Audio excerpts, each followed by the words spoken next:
கர்த்தர் நம்மோடு இருக்கிறார். குடும்பத்துல குடும்பத்துல குடும்பத்துல குடும்பத்துல உடன் பிறந்தவர்கள், உன்னோடு ஊழியம் செய்கிறவர்கள், உன்னோடு விசுவாசியாய் இருக்கிறவர்கள் உன்னை மனம் தளர்ந்து போக செய்வார்கள். நீ அதை கவனியாதே. கர்த்தர் சொல்றார், அதை கவனிக்காத. விசுவாசத்துல ஜெபிச்சுட்டே இரு, ஸ்தோத்திரம் பண்ணிக்கொண்டே இரு. கர்த்தர் சொன்னதை செய்யும் அளவும் அவர் தாமதம் செய்வதில்லை, அவர் மௌனமாய் இருப்பதும் இல்லை, தன் கிரியையை அடக்கிக் கொள்வதும் இல்லை.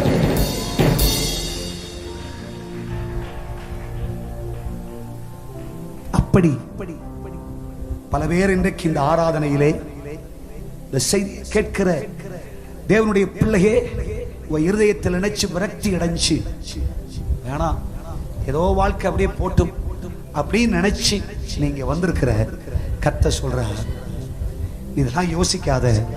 யாரோ எதுவோ சொல்லட்டும், உன் சரீரத்துல பலவீனம் இருக்கிறது, நீ செத்து போயிடுவ, உனக்கு நீ வாழ்க்கையே கிடையாது, நீ இனி தலைவன் ஆக மாட்டாய், இனிமேல் நீ அரசன் ஆவதில்லை, இனிமேல் உன் பிள்ளைகளின் பிள்ளை நீ பார்க்க முடியாது, நீ நினைக்கிறது மாதிரிலாம் நீ உயர்வை பார்க்க முடியாது, நினைக்கிறது மாதிரிலாம் ஒரு ஜெயத்தை நீ பார்க்க முடியாது என்று பல பேர் உன் இருதயம் உடைந்து போகும் நிலையில் உன்னோடு சொல்லலாம். நீ அந்த வார்த்தையை கவனியாதே. தெய்வத்தால் நிறுத்தப்பட்ட தீர்க்கதரிசியா சொல்றேன், அபிஷேகம் பண்ணப்பட்ட அப்போஸ்தலனா சொல்றேன், கர்த்தரோடு பேசிக் கொண்டிருக்கிறார். உன்னை கர்த்தர் எதை சொன்னாரோ அதை செஞ்சு கர்த்தரோடு மேன்மையாய் வைக்கிறார்.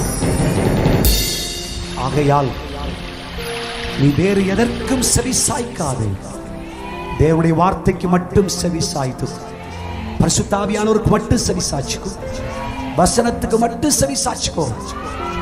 வேற எதையும் நீ கவனியாதே, வேற எதையும் கவனியாதே. கர்த்தர் ஒரு புதிய சரித்திரத்தை உங்கள் வாழ்க்கையில் தரப்போகிறார். இந்த மாதம் இந்த கிரியை நடக்கும், இந்த மாதம் இந்த செயலை நீங்கள் பார்ப்பீர்கள்.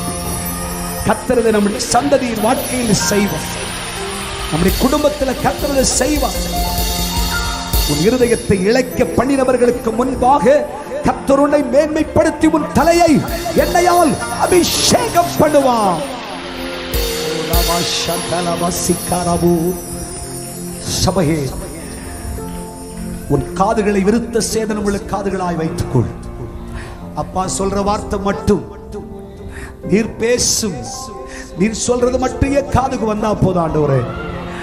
சத்துரு ஒருவேளை சவால் விடுத்துக் கொண்டு பலதையும் பேசலாம், உன்னை தூஷிக்கலாம், உன்னை அவமானப்படுத்தலாம், உன்னை அசட்டை பண்ணலாம். நீ கலங்காதே. உன்னை அழைத்த கர்த்தர் அவர் சொன்னதை செய்யும் அளவு தெய்வ சமூகத்தில் பொறுமையோடு இரு. கர்த்தர் உனக்கு பெரிய காரியங்களை செய்ய போகிறார். கர்த்தருடைய வார்த்தையின் மேல் வைத்த விசுவாசத்தை விட்டு விடாதே.